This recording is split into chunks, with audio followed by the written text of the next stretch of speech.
Merci Saint-Esprit de prendre le contrôle de ces 3 jours de conférence et de glorifier Jésus au milieu de nous. Amen.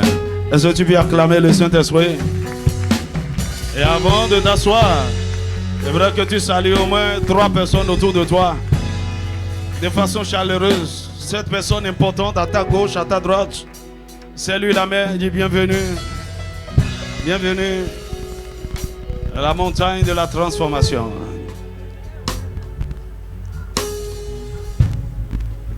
Alléluia. Tu veux t'asseoir? Je suis content de revoir quelques visages qui étaient au camp. Et je crois qu'il y a de nouveaux aussi. Vous avez fait le bon choix, que le Seigneur vous bénisse richement. Vous n'allez pas regretter.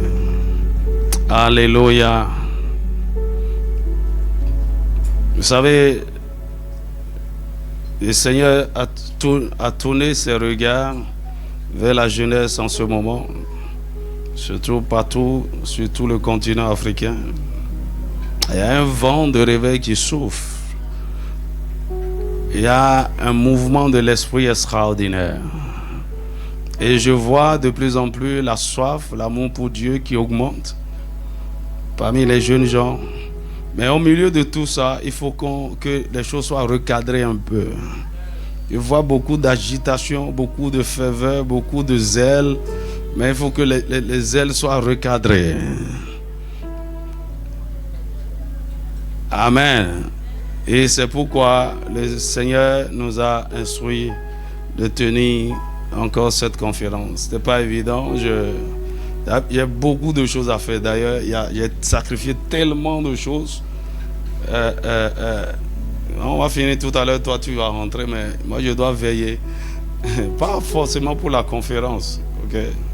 Il y a tellement de choses. Et parce que je sais que si on ne profite pas de cette semaine, c'est fini. La rentrée est déjà là. Dis-moi Amen. Donnez-moi Romains chapitre 6, versets 16 à 19. Est-ce qu'il y a des amoureux de la parole ici? Et ceux qui ne sont pas sentinelles et qui sont dehors, dans les couloirs, entrez dans la salle. Alléluia. Alors, il dit, ne savez-vous pas qu'en vous livrant à quelqu'un comme esclave, pour lui obéir, vous êtes esclave de celui à qui vous obéissez? Je prie que le Seigneur te délivre de toute forme d'esclavage. Soit du péché qui conduit à la mort. Donc le péché conduit à la mort. Soit du péché qui conduit à la mort, soit de l'obéissance qui conduit à la justice. Il y a beaucoup de choses dans la vie des jeunes gens auxquelles vous obéissez. Pas à la voix de Dieu, pas à la parole de Dieu. Il y a des choses auxquelles vous obéissez. Et quand vous obéissez à quelque chose en dehors de la parole de Dieu, vous êtes esclave. D'ailleurs, quand vous obéissez à quoi que ce soit, vous êtes esclave de la chose. Mais tout dépend de ce à quoi vous avez obéi. Donc vous pouvez être esclave du péché, esclave du mensonge, esclave de la pornographie, esclave de la masturbation, esclave du vol. Il y a des gens qui ont l'esprit de vol. C'est comme la kleptomanie. Le Seigneur va vous délivrer. Dis amen fort. Si tu ne sais pas faire, l'Esprit de Dieu va te piquer. On va faire proprement ta délivrance. Dis amen bien.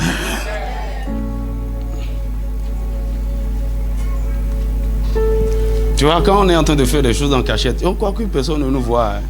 Mais tu es sur un écran géant dans le règne de l'esprit. Est-ce que tu sais ça? Et alors, voici ce qui m'a beaucoup aidé. Chaque fois, j'ai comme l'impression qu'il y a des caméras braquées sur moi. Même dans le lieu le plus secret. On est en train de te regarder. Quand tu amènes la fille là dans la chambre, dis, ferme la porte, mon ami. Il ne faut pas oublier de fermer le ciel. Ferme partout, ferme le ciel. Alors, tu es vraiment... Alléluia. Revenons dans le texte. Il dit, mais grâce soit rendue à Dieu de ce que, après avoir été esclave du péché. Voilà, je prie que ce verset s'applique à quelqu'un ici. Et tu vas dire, avant, quand j'étais esclave du péché, après avoir été, nous avons été tous esclaves du péché. Il dit, vous avez obéi de cœur à la règle de doctrine dans laquelle vous avez été instruits. On va revenir sur ça demain. L'une des choses qui caractérise le cœur du disciple, elle en a parlé d'ailleurs tout à l'heure, c'est l'obéissance. Il dit, ayant été affranchis du péché, vous êtes devenus esclaves de la justice. Aide-moi à dire à ton voisin, je prie que tu deviennes esclave de la justice. Esclave de la justice, esclave de la vérité, esclave de l'amour, esclave de la paix, esclave de la sainteté. Il dit, je parle à la manière des hommes à cause de la faiblesse de votre chair. De même donc que vous avez livré vos membres comme esclaves à l'impureté, à l'iniquité, pour arriver à l'iniquité. Ainsi maintenant. Dis avec moi, ainsi maintenant. Est-ce qu'on peut lire cette dernière partie ensemble? One to go. Ainsi maintenant, livrez vos membres comme esclaves à la justice pour arriver à la sainteté. Ah, ça c'est le mot d'ordre de ce camp, de cette retraite, pardon, de cette conférence. Je suis habitué aux retraites. Nous allons tous sortir d'ici esclaves de la justice et de la sainteté. Vous êtes liés. Vous n'avez plus de... Vous ne pouvez pas faire autrement. Tu vois, vous devez arriver à un point où ça dit, tu te regardes, tu ne peux plus faire certaines choses. C'est impossible. Tu es devenu esclave de la vérité. Tu ne peux que dire la vérité. Tu es devenu esclave. Esclave de la justice. Tu ne peux plus faire du mal. Tu peux plus planifier le mal. Mon ami, c'est possible. Tu vois, il y a des choses, je regarde aujourd'hui, je ne peux plus faire. C'est pas en fait de péché ou bon, je ne veux pas manquer le ciel ou non. Il y a quelque chose qui se passe en vous au point où il y a des choses vous ne pouvez plus faire. Vous êtes devenu esclave. Que le Seigneur t'amène dans cette dimension. Dis-moi amen. Luc chapitre 6 verset 40, ça c'est notre texte de base. Dis avec moi, disciple accompli. Il dit, un disciple n'est pas plus que le maître, mais tout disciple accompli sera comme son maître. Ma prière est que tu deviennes un véritable disciple accompli. Alors, je veux parler aujourd'hui du discipulat et des additions. Dis avec moi des additions.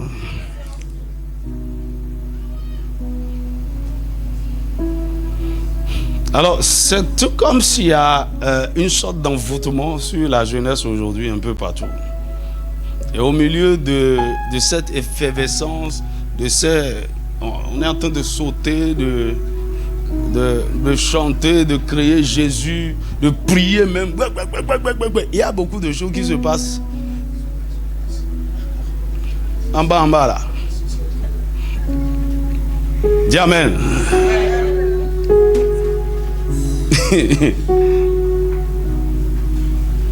Me rappelle de ce responsable des jeunes qui était même modérateur à l'église, qui couchait avec une fille pendant des mois, régulièrement, matin, midi, soir.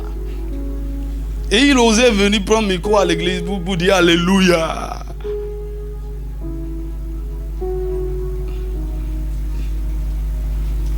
Tu ne peux jamais imaginer. Mais c'est pas vrai, c'est vrai. Non. Pourquoi? Il y a des choses qui peuvent vous retenir, dont vous êtes esclaves. Dis-moi amen. Quand j'ai rencontré ce jeune homme, j'ai dit, mais pourquoi tu n'as pas cherché de l'aide? Tu vois, à des moments donnés, mettez votre honte de côté. Mettez votre soi-disant réputation de côté. Oh, qu'est-ce qu'on va penser de moi? Mon ami, il y a aujourd'hui, plus rien ne m'étonne par rapport à qui que ce soit. Tout le monde peut faire n'importe quoi. Si Satan peut séduire David, toi tu es qui? Non, tu vois, quand tu veux faire, tu veux jouer aux zélés, tu veux faire, c'est là que tu es en train de mourir. Tu seras en train de mourir, de te noyer, de te plonger au fur et à mesure. Le Seigneur délivre quelqu'un aujourd'hui. S'il y a des choses que vous avez essayé d'abandonner et vous n'avez pas pu, ça vous a dépassé. Tu as essayé pendant longtemps, tu as jeûné, tu as crié, tu as prié, tu as fait confession, tu as fait, je ne sais pas, prière de repentance, prière de supplication, prière de... Ça n'a pas marché. Mon ami, ça t'a dépassé. Cherche de l'aide. Et aujourd'hui, à cause de l'orgueil, je ne veux plus chercher de l'aide. Parce qu'il est déjà quelqu'un d'important. Il est déjà une référence. En fait, il a même une page Facebook avec 22 000 followers. Ah, il ne veut pas. Non, tu sais.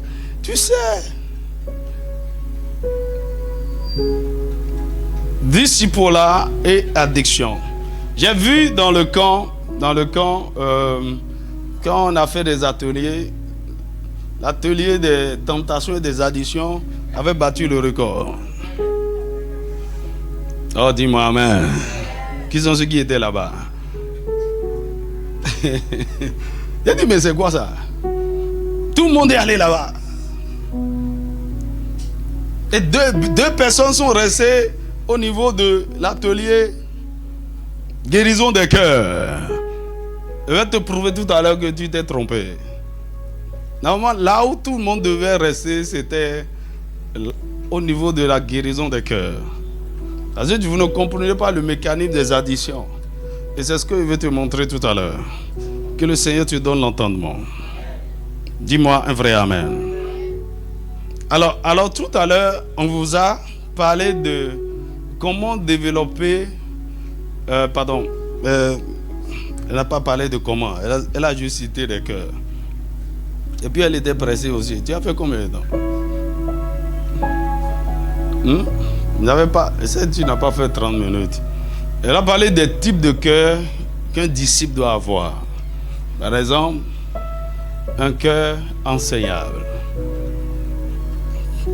Comment se fait-il que beaucoup de gens ne sont pas enseignables?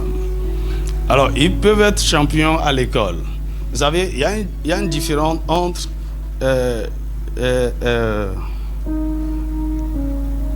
être ouvert aux instructions pour développer votre intellect, ok, et une différence entre recevoir l'éducation spirituelle et émotionnelle.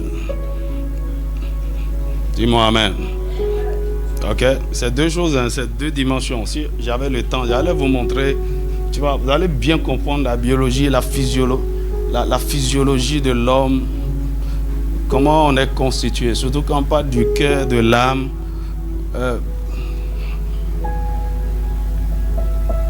Donc, je peux être le premier de ma classe, mais quand il s'agit de la parole de Dieu, je résiste à ça. Je ne suis pas ouvert à ça. Quand on me réprimande par rapport, on veut m'instruire par rapport aux choses de Dieu, je me braque contre ça.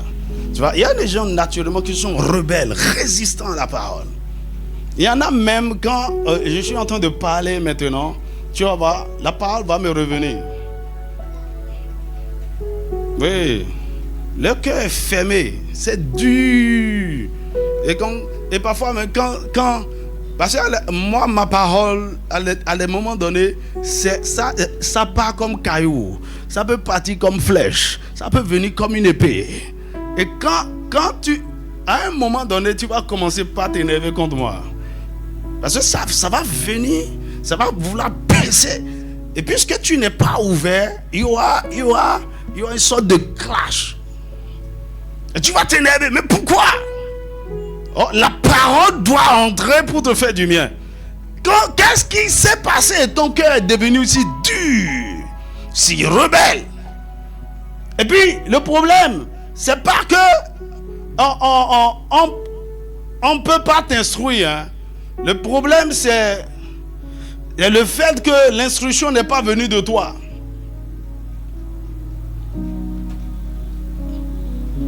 Il y a une sorte d'orgueil qui te dit que non. C'est parce que c'est toi qui as dit sinon. C'est parce que l'idée est venue de toi. C'est parce que il y a des gens naturellement qui résistent aux parents. Désobéissants, rebelles. On ne lui a pas demandé de faire quelque chose de mauvais. Mais il n'aime pas qu'on lui donne des ordres. Il n'aime pas qu'on l'instruise. Il veut faire les choses comme il veut, quand il veut. Tu vois, quand vous avez un cœur comme ça, vous ne pouvez pas être disciple. Dis-moi amen. Tu as déjà vu des apprentis aller d'atelier en atelier.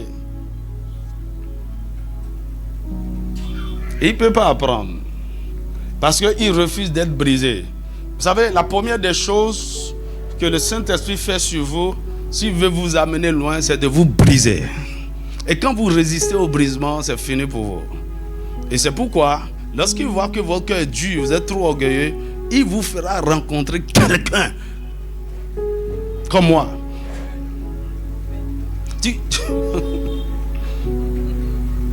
Les gens se fâchent pour moi seulement, en désordre, moi. Je suis à l'aise avec ça.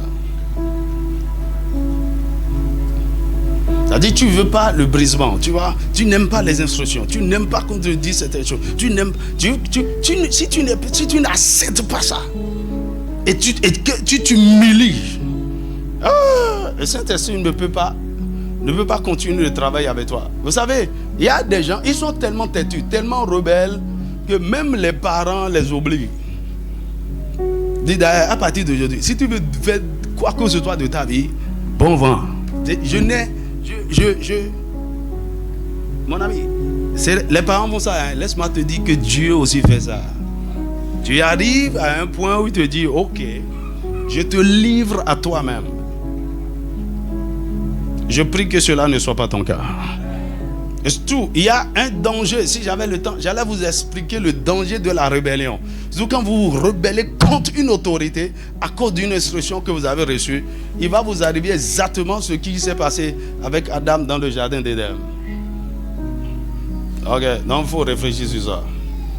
Parce que le péché d'Adam, c'était le péché de la rébellion. Hello. Alors, comment développe-t-on un cœur non favorable aux disciples là? Un cœur qui refuse de recevoir, un cœur qui refuse de changer, un cœur qui refuse la transformation, qui refuse le changement, un cœur qui dit je suis comme ça, accepte-moi comme ça. Aide-moi à dire à ton voisin, tu n'es pas comme ça. Dieu ne t'a pas créé comme ça et on ne va pas te laisser comme ça. Tu vas changer. C'est ma vie, non. Quand tu viens à l'église, ce n'est plus ta vie, c'est notre vie. Dieu nous a fait l'un pour l'autre gardien. Et dit, pourquoi tu es en train de rentrer dans ma vie privée? Tu vois, il va te montrer. Lorsque vous voulez devenir disciple, le maître doit rentrer dans votre vie privée. Si vous ne lui donnez pas la permission de rentrer. Écoute, les disciples, quand ils suivaient Jésus, ils avaient quelle vie privée?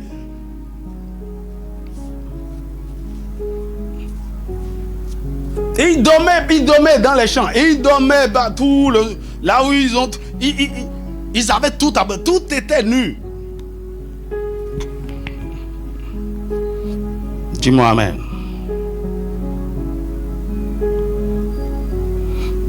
Alors, il y a une vérité, je vais vous dire. Il y a beaucoup de gens qui ont accepté Jésus. Mais si Jésus vient, ils ne seront pas enlevés. Amen.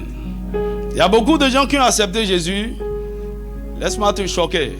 Qui vont se retrouver en enfer.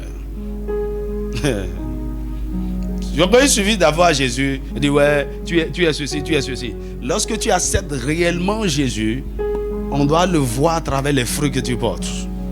Le salut est ce qui prouve que tu es réellement sauvé, c'est sa transformation. Si tu n'es pas transformé, si on ne voit pas de bons fruits, on met un point d'interrogation sur ton salut.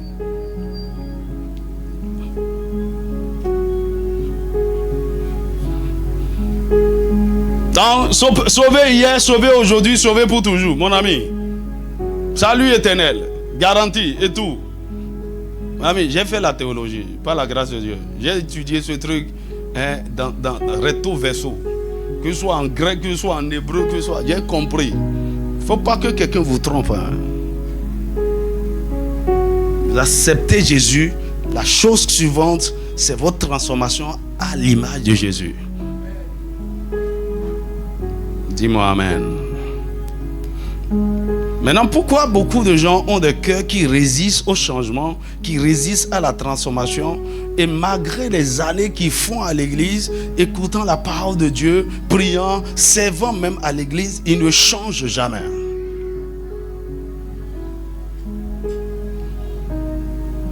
Comment quelqu'un arrive à développer un cœur dur? À des moments donnés, Dieu est obligé de changer certains cœurs pour avancer.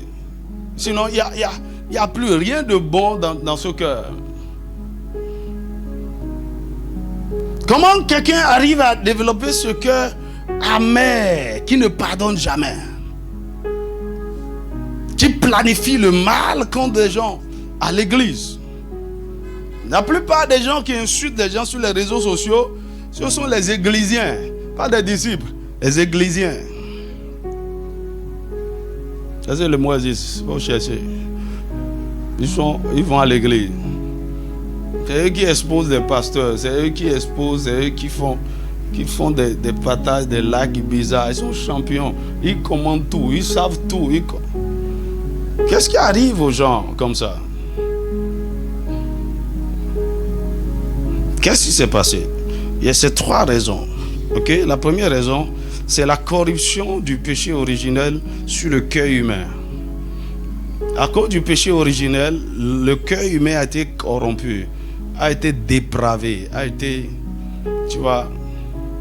Et l'homme n'est conditionné qu'à faire le mal.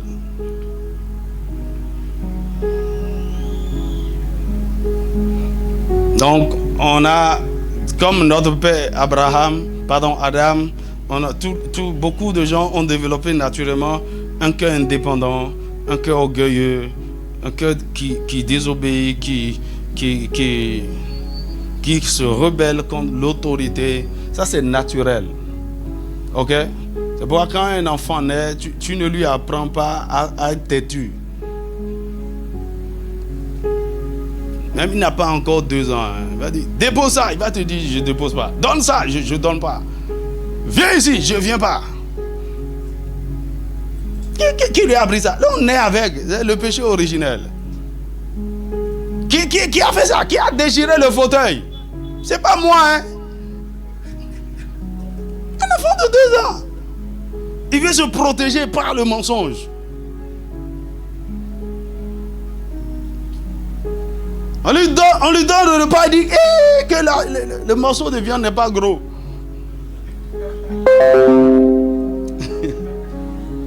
Parce qu'il regarde pour son frère et dit mais pourquoi? Ça c'est quoi ça? La cupidité, hein? L'esprit de compétition, de comparaison. Ça c'est la nature du péché dans l'homme. C'est naturel pour tout homme. Maintenant quand nous venons au Seigneur, le Saint-Esprit commence par travailler sur ça. Ça là, tout le monde était comme ça. Mais l'Esprit de Dieu commence pour faire un travail. Mais rassurez-vous, parce que il ne s'agit pas que de ça, il n'y a pas de changement. Là, donc la deuxième chose qui amène les gens à développer des cœurs durs, c'est un mauvais héritage familial. Un mauvais héritage familial. Ça dit quoi? Des liens d'iniquité hérités des parents. La Bible parle dans 1 Pierre chapitre 1 verset 18, les mauvaises manières de vivre que nous avons héritées de nos pères. Il y a des choses que vous avez héritées de vos parents,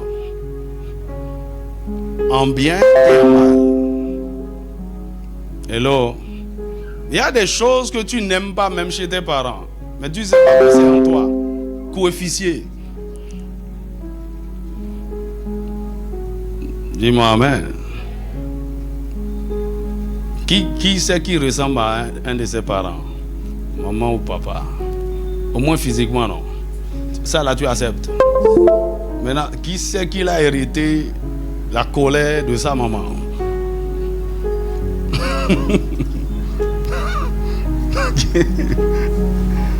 Qui c'est qui a hérité comment il va dire? C'est-à-dire, votre papa est doux, c'est un flegmatique.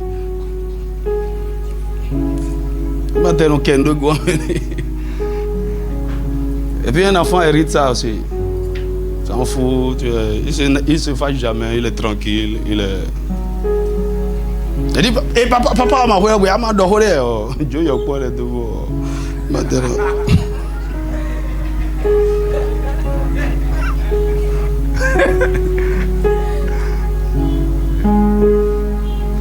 Il y a des gens qui insultent, qui ont hérité l'insulte de leur mère. J'ai une tante, elle insulte tellement les gens. Un jour, elle a demandé à mon père qu'on vienne en vacances chez elle. Mon père a dit jamais. J'ai des insultes. En condo bien, mais. Ça sort naturellement, ça sort. Ça sort. C'est quelque chose qui est dans le fond. Dis-moi amen. Donc, il y a des traits de caractère, des choses qui viennent des parents. Donc, dans votre vie, il n'y a pas que le péché originel. Il y a le péché des parents, le péché héréditaire. La Bible appelle ça les liens d'iniquité. De la manière que nous avons hérité. Donc, quand tu viens au Seigneur, il y a ces choses-là qu'il faut traiter. Quand tu vois certaines choses dans tes parents qui ne sont pas conformes à la parole de Dieu, il faut savoir que tu as des batailles à faire à ce niveau. Parce que la chose est dans le sang. C'est dans le sang. Ça te caractérise. Donc tu dois pouvoir briser ça dans le sang. Dis-moi amen. Et la troisième chose qui conditionne les gens est à ne pas changer. Ça veut dire quoi? Tu vois, à ce niveau-là, si vous ne comprenez pas comment traiter les mauvaises fondations, comment briser les liens, comment briser les alliances, comment briser les malédictions, vous n'allez jamais vous en sortir. Jamais. Tu vois, il y a des gens qui sont alcooliques. Ok? Leur papa est alcoolique parce qu'ils sont alcooliques parce que leur papa est alcoolique.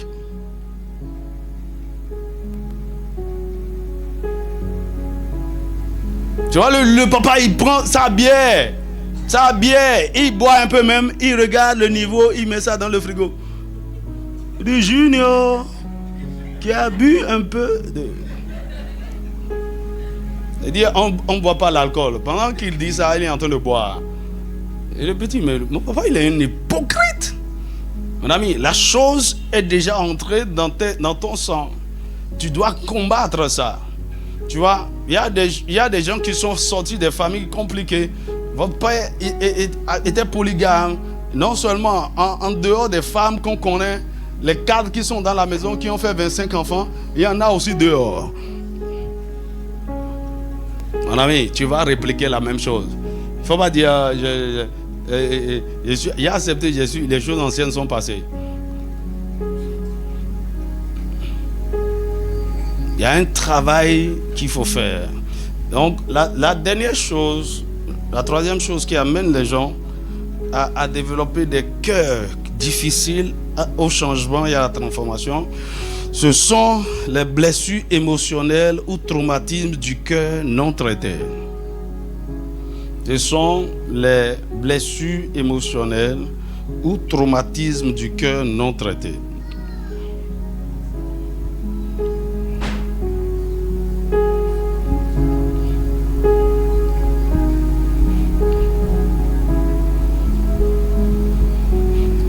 Alors, beaucoup de gens, voici un sujet que beaucoup de gens ne comprennent pas. Et quand on dit blessure de cœur, traumatisme, bon, ça semble occidental. Tu vois, quand on me parle de blessures émotionnelles, je dis, je voulais, non. Je dis, je souffre du rejet et quoi, ça dit. Non, honnêtement, je pensais que nous, Africains, là, on est durs, il y a des choses qui ne nous affectent pas. C'est vrai ou pas? Et puis nos parents sont bizarres, bien, ils charcutent bien, ils blessent bien, ils traumatisent proprement les enfants. Il y a la violence, il y a toutes sortes de choses, violence verbale et tout. On ne sait pas qu'on est en train de faire du mal. On est en train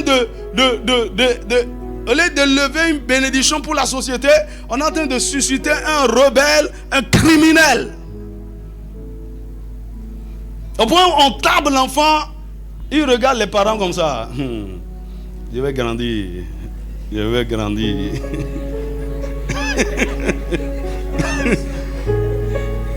dit, il ne pleure même plus. Si un enfant qu'on tape qui ne pleure plus, il faut fuir. C'est le cœur d'un meurtrier qui est là comme ça. Il est rempli de colère, de haine. C'est pourquoi il va à l'école, il tape tout le monde, il gifle son professeur. Ça vient d'où? De la maison. Donc beaucoup de gens sont blessés, traumatisés sans le savoir. Ok? Donc si par exemple, j'ai vu des gens, des jeunes gens qui ne savent pas ce que c'est que la joie. Ils ont été tellement blessés, traumatisés, ils ne savent plus comment. C'est-à-dire, le cœur est rempli d'amertume, de colère, de vengeance, de haine. Et il ne sait plus rire. Il ne sait plus prendre plaisir aux choses simples.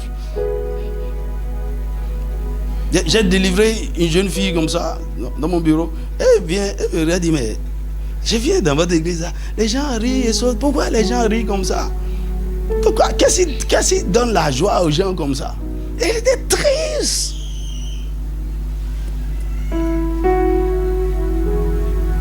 Quelqu'un qui a subi le rejet, les abus et toutes sortes de choses.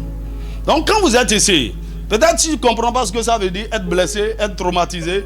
Si tu es ici et tu as dans ton cœur, il y a la colère, il y a l'amertume, il y a le non-pardon, il y a la violence, il y a le sentiment de vengeance, il y a l'insécurité, il y a quoi encore? Il y a le complexe d'infériorité. Tu te sens pas aimé, tu te sens rejeté. D'accord? C'est comme si tu vis dans ton monde seul. Tu es dans la solitude. Tu es tellement imbu de toi-même. Tu as du mal à te soumettre. Toi-même, tu sais que je n'accepte pas n'importe quoi. Tu nourris toutes ces émotions-là constamment. Tu as été blessé. Et c'est la conséquence des blessures. Ok? Et parce que ça n'a pas été traité, tout ça là, ça endurcit le cœur. Tout ça là, ça ferme le cœur.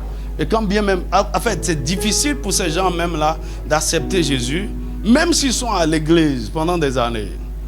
Et même si un jour, par la force des choses, ils acceptent finalement Jésus, tu vois, la semence de la parole qui transforme et qui change ne peut jamais porter du fruit dans le cœur. Parce que le cœur, c'est comme de la pierre. Il y a des épines, il y a toutes sortes de choses.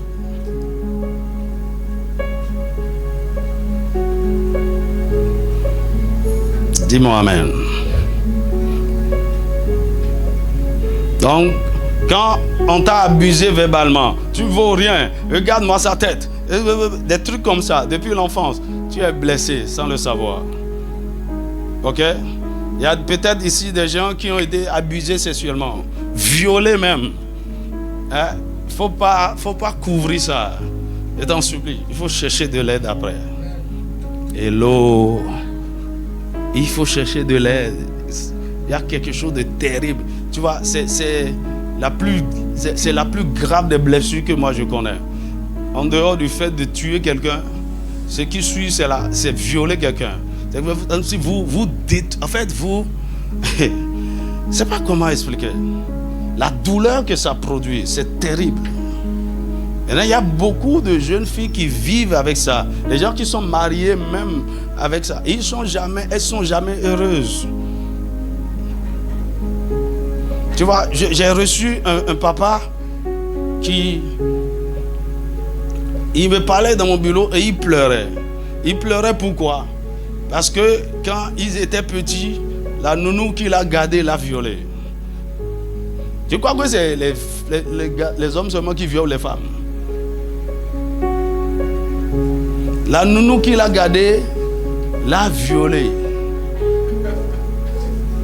Et vous savez pourquoi il pleurait?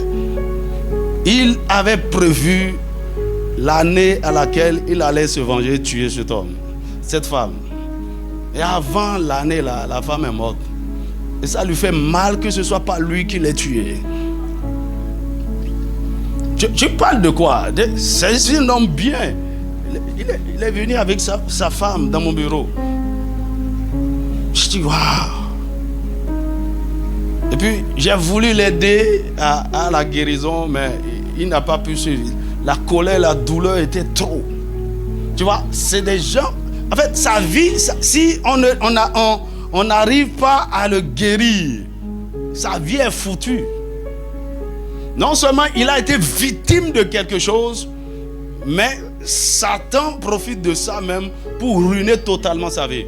Vous savez, quand les gens sont victimes des abus, des mauvais traitements, ils croient que c'est normal pour eux d'être en colère, de se venger. C'est vrai. Mais au même moment, cette disposition de cœur te détruit. Quand on dit, par exemple, on te dit de pardonner à celui qui t'a offensé, tu dis jamais, je ne vais jamais te pardonner. J'irai au tombeau avec ça, mon ami. Tu n'iras pas au tombeau, hein, tu iras en enfer avec ça. Ça, c'est le paradoxe. C'est pourquoi je dis, quelqu'un qui t'a fait du mal va bien se repentir après, il ira au ciel et toi tu iras en enfer. Ça, c'est l'injustice de la vie. Dis-moi amen. Et donc, les blessures du cœur, les traumatismes, les choses que les gens ont vécues.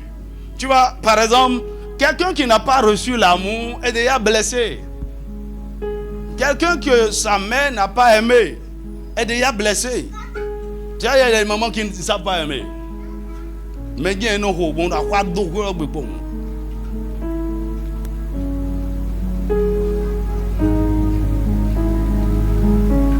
Moi, j'étais blessé. J'étais blessé. Tu vois, on a grandi avec une mère qui n'était jamais là. Non. La première à se lever, la dernière à se coucher. Elle est dans ces trucs. On a beaucoup grandi avec les domestiques à la maison.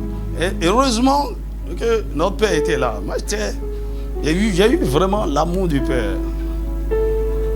Et donc, j'étais blessé dans mon cœur par rapport aux femmes. Il n'y avait rien qui me plaisait au niveau d'une femme. Tu es belle ou tu es déformée ou ça fait ton problème.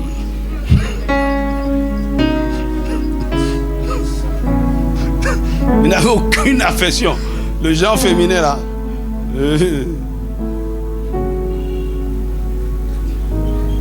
Non, jusqu'à ce que je sois en deuxième année d'université, je n'ai jamais parlé à une femme. Et c'est en deuxième année à l'université que j'ai été foudroyé. Il y a une fille qui m'a foudroyé. Qui a déjà eu ça? Quel choc! Tu veux que de choc? Tous les coups de foudre là, c'est l'esprit des eaux. Oh, c'est pas de l'amour, hein. Je te dis la vérité. C'est-à-dire, dès que mes yeux se sont posés sur toi, il y a une attraction, il y a... Mon ami, tu es envoûté. Tu as un esprit, c'est une projection. Ah! En fait, j'ai gardé la relation avec la fille là. Heureusement, je lui ai écrit une lettre d'amour. Heureusement, elle n'a jamais répondu.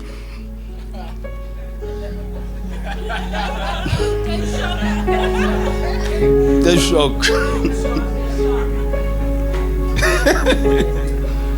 Mais on est resté amis. Et c'est après, j'ai essayé de l'aider. Elle avait un serpent. Un jour, j'ai dit, mais à cause j'avais un attachement émotionnel pour elle, je ne peux pas faire le travail. J'ai fui. Elle a dit, il faut chercher un pasteur qui va t'aider. Moi, dis-moi amen. Donc j'étais dur, j'étais brut avec les femmes. C'est une jeune fille qui m'a délivré. Elle dit, mais pourquoi tu es dur avec les femmes comme ça? Tu es brut, c'est le terme qu'elle a utilisé. Tu es brut. J'ai dit, moi brut, produit brut.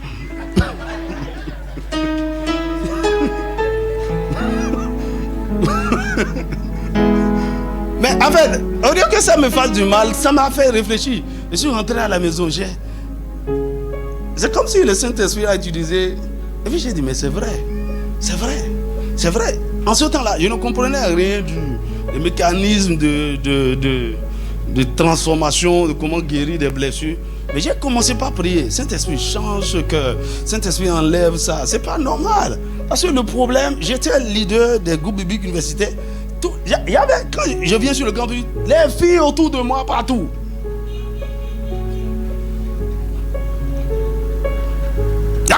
Il y avait des femmes partout. Mais à un moment donné, mon attitude, mon agression et tout les repousse.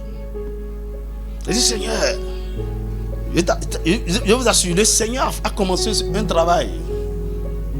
Et j'ai vu que, oui, j'ai commencé par être doux, par être tendre, par être compréhensif, m'asseoir avec vous, parler avec vous, parler de quoi? C'est l'évangile, je vais te prêcher. Tu veux accepter Jésus? Tu veux pas? Ok, au revoir.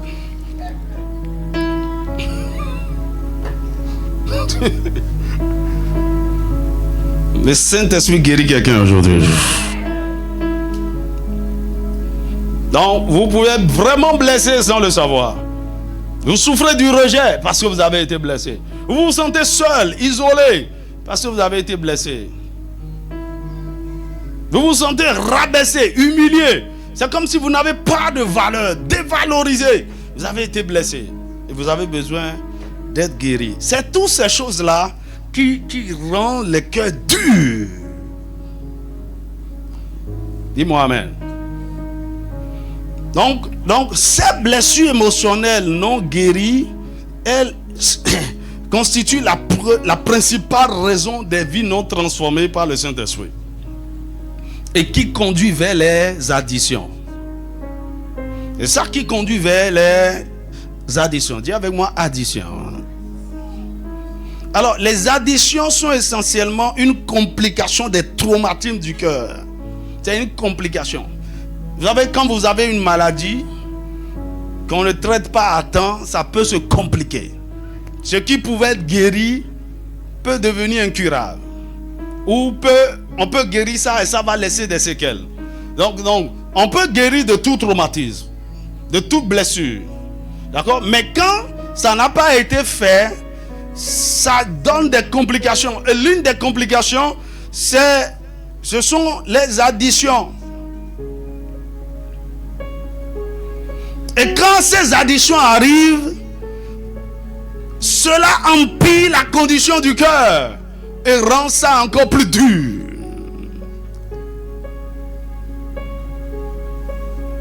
Par exemple, est-ce que vous savez, la première des choses qui amène quelqu'un à se masturber, c'est le rejet.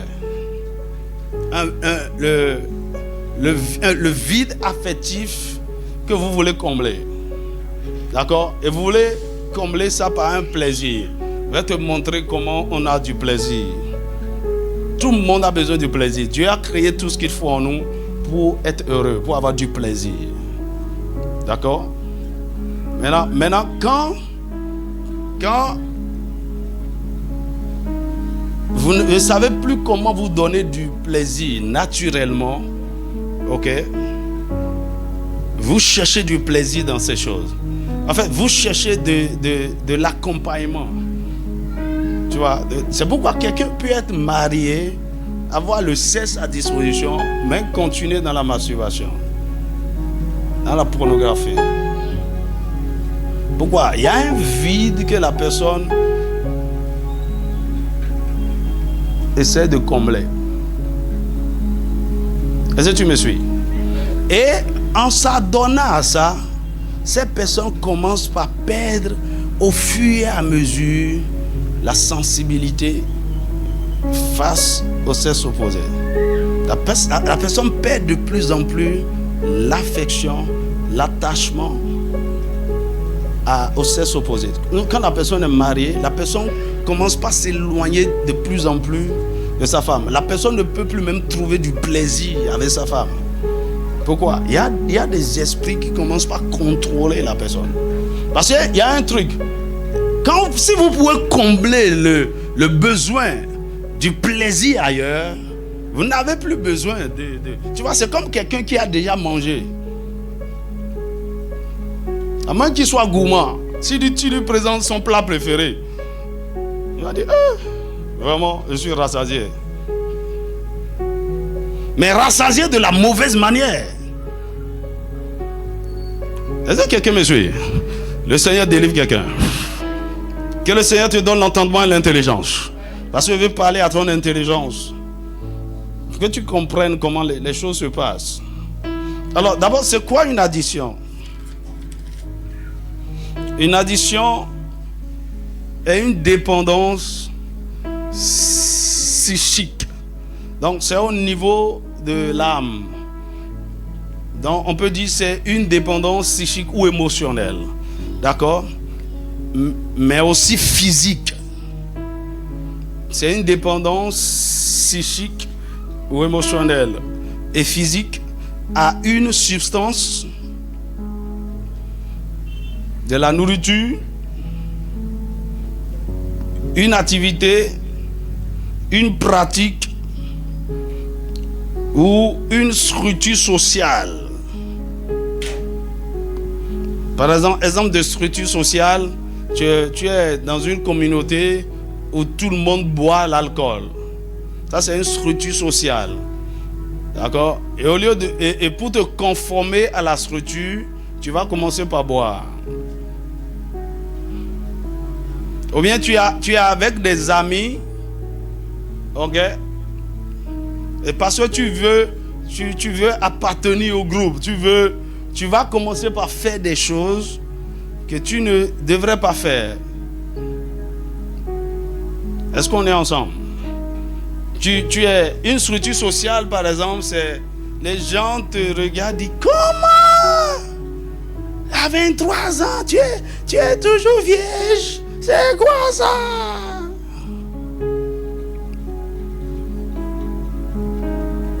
Et on te dit parce que tu es vieille à 23 ans que c'est un problème. Parce que tout autour de toi, les gens étaient déviégés depuis. Et si tu veux te conformer, ils vont t'entraîner. Madame, il n'y a aucun problème face à la virginité. Dis-moi amen.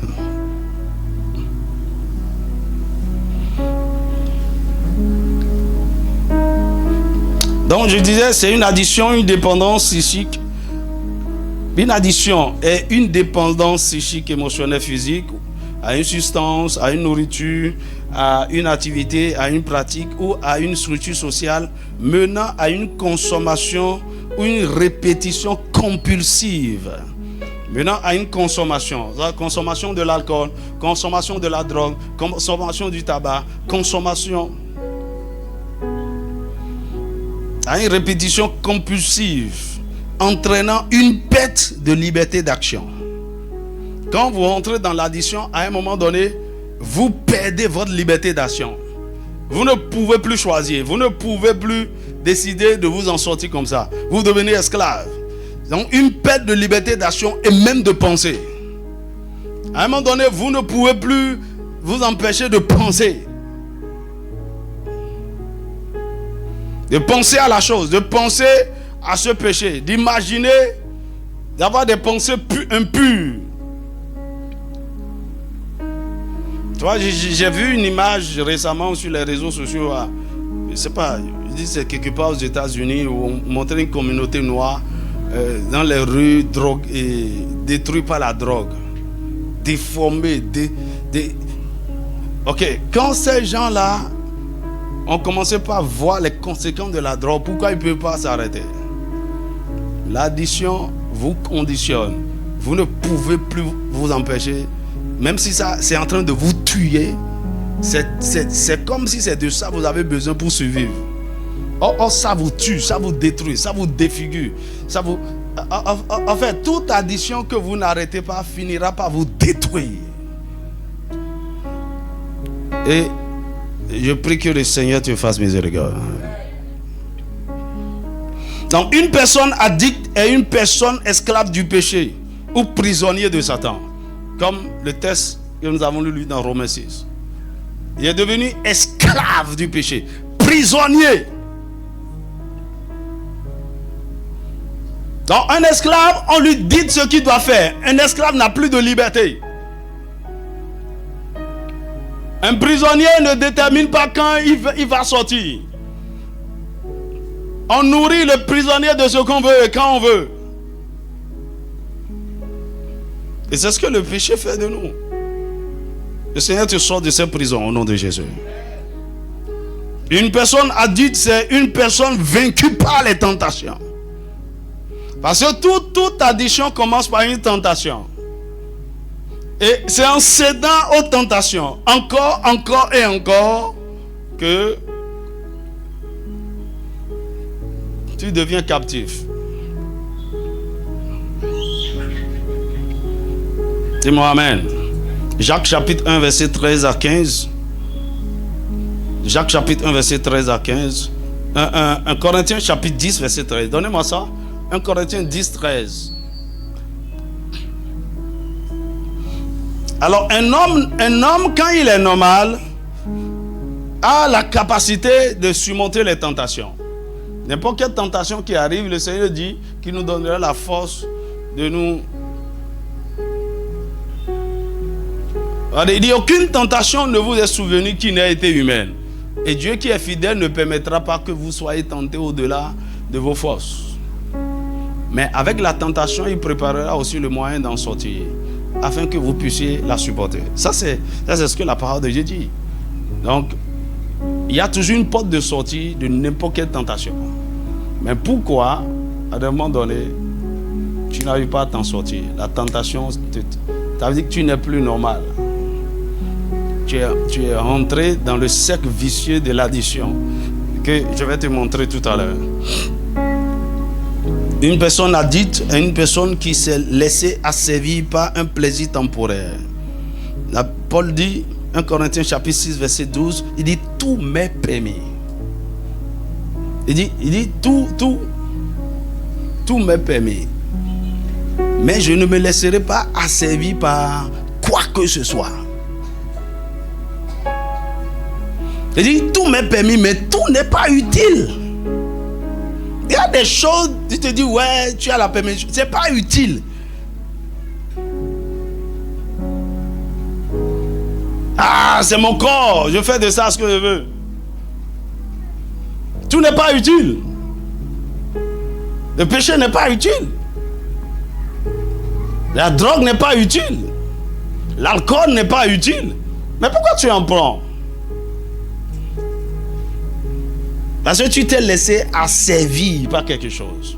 Nous devons être seulement esclaves de Christ. Mais toi, quand tu deviens addict, tu deviens esclave de quelque chose. Une personne addicte, c'est une personne qui s'est laissée mettre sous le joug de la servitude. Tu t'es laissé mettre. Galates chapitre 5 verset 1, il dit c'est pour la liberté que Christ vous a affranchi. Il dit donc ne vous laissez pas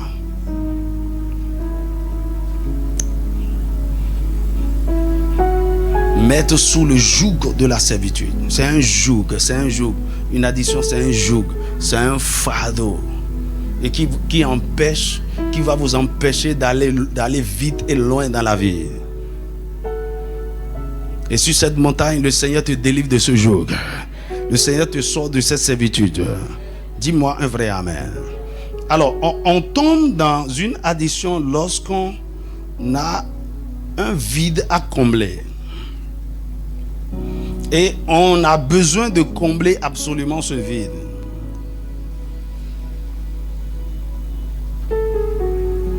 On tombe dans l'addition quand l'objet de l'addition devient un soulagement pour nous pour affronter la vie. Ok?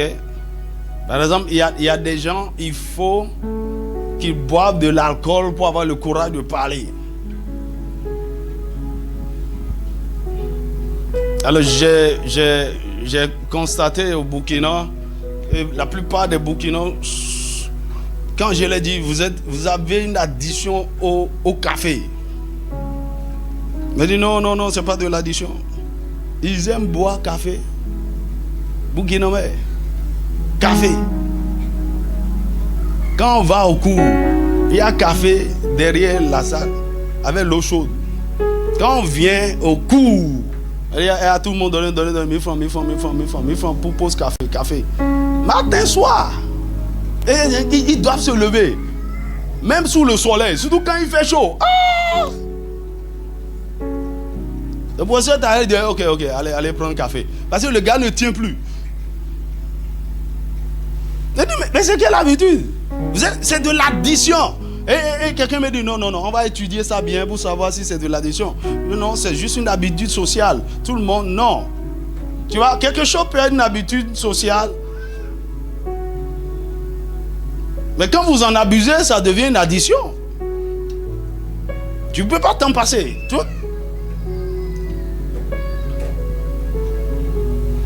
Alors, l'addition permet de se sentir mieux. Ou au moins de ne pas ressentir la douleur. Tu vois, une manière pour les gens de fuir la douleur, certaines douleurs, c'est de rentrer dans les addictions. Mais quand le sentiment de bien-être disparaît, le besoin réapparaît. Et on reproduit le même comportement. Donc je bois de l'alcool parce que je veux... Oh, vraiment. David, il a vu des gens, il dit, je regrette. C'est le dernier verre. Voici cet homme, on a renvoyé son fils de l'école. Pour pas manque de paiement de scolarité. S'il prend son salaire, c'est l'alcool. Un père de famille. Ça, c'est une addiction chronique. Hein? Et il dit à l'enfant, ne t'en fais pas. Dans quelques jours, c'est la fin du mois. Ils vont nous payer le salaire. Tu vas retourner à l'école. Et quand ils ont pris le salaire, tous les collègues au bureau ont dit, les gars, nous avons bien travaillé. On mérite de se faire plaisir. Est-ce que tu nous suis? Il dit non, je ne vais pas. Il dit comment? C'est ta femme qui te contrôle maintenant. Il dit, ma femme comment? Il les a suivis. Et il s'est dit quoi? Un verre ne me fera pas de mal. Un verre appelle un autre verre. Comme la Bible dit, la profondeur appelle la profondeur. De 17h30, 18h, il est rentré à 22h. Tout le salaire est parti. Parce que dans son état d'ivresse, il a payé pour tout le monde maintenant. Il paie seulement pour les gens. Hey, maman! Savez-le. Moi. C'est de l'esclavage. Il rentre à la maison, il vient au portail. Il sait. Maintenant, pour montrer qu'il est rentré avec violence dans la maison. Sa femme lui parlait, dit où est l'argent? Il dit quel argent? C'est toi qui contrôle comment je... Tu vois, une addiction, ça détruit les familles.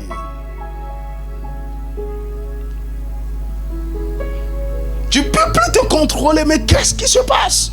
Le Seigneur délivre quelqu'un. Dis-moi un vrai amen. Donc la personne dit c'est la dernière fois.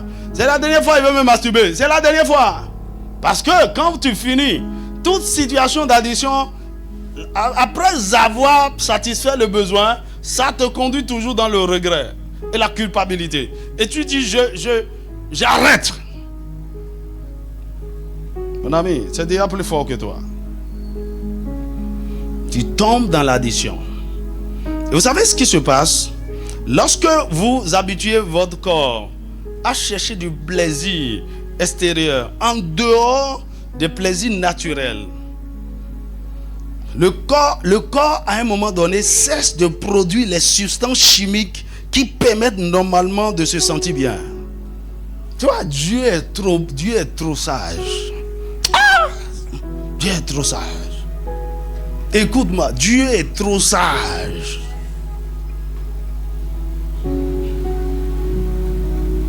Je me sens seul. Mon ami, tu n'as même pas besoin de sentir ça. Si tu comprends, je vais t'expliquer quelque chose. Dieu sait que on a besoin de se sentir bien. On a besoin de vivre le bonheur. On a besoin du bien-être dans son corps, dans son âme, dans ses pensées, dans ses émotions. On a besoin de se sentir bien. Tout le monde a ce besoin. Et en nous, il a mis un système.